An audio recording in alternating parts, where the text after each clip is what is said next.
Hello မင်္ဂလာပါ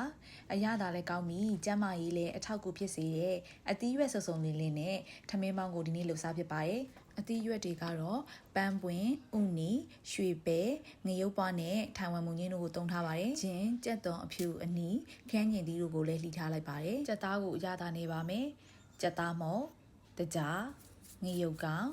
ပဲငံများ၏အနောက်တို့ကိုထည့်ပြီးနှံ့နေအောင်နေပြီးလိုက်ပါတယ်။ကော်မုံထမင်းစားစွန်းနဲ့နှက်စွန်းကိုရေအနှဲငယ်နဲ့ဖြောထားလိုက်ပါတယ်။စီထည့်မယ်။စီပူလာရင်ပပလိရတဲ့ကြက်သွန်ဖြူဂျင်းတို့ကိုထည့်ကြော်ပါမယ်။စီတက်တာအနှံ့လေးမွေးလာပြီဆိုရင်တော့ကြက်သားထည့်ကြော်ပါမယ်။ကြက်သားရပြီဆိုရင်တော့ထိုင်ဝမ်မုန်ညင်းအရွက်ကိုဖယ်ပြီးတော့ကြံတဲ့အသီးအရွက်တွေကိုထည့်ကြော်လိုက်ပါတယ်။ထိုင်ဝမ်မုန်ညင်းအရွက်ကနူးလွယ်လို့နောက်မှထည့်ကြော်ပါမယ်ရှင်။ခန်းကျင်သီးနဲ့ကြက်သွန်တို့ကိုထည့်ပြီးနှံ့နေအောင်မှွေပြီးလိုက်ပါတယ်။ပြီးရင်တော့အသီးရွက်တွေနူးအောင်လို့ခဏအဖုံးအုပ်ပေးထားလိုက်ပါတယ်ထည့်ကြော်ထားတဲ့အသီးရွက်တွေအနှင်းငယ်နူးသွားပြီဆိုရင်တော့နောက်ဆုံးမှာထိုင်ဝမ်မုန်ညင်းရွက်ထည့်ကြော်ပါမယ်အရသာအတွက်တကြား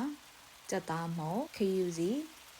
ပဲငံများရဲ့အကျဲတို့ကိုထည့်ပြီးမှွေပေးလိုက်ပါတယ်ပြီးရင်တော့ကော်မုတ်ဖြော်ထားတာလေးထည့်လိုက်ပါမယ်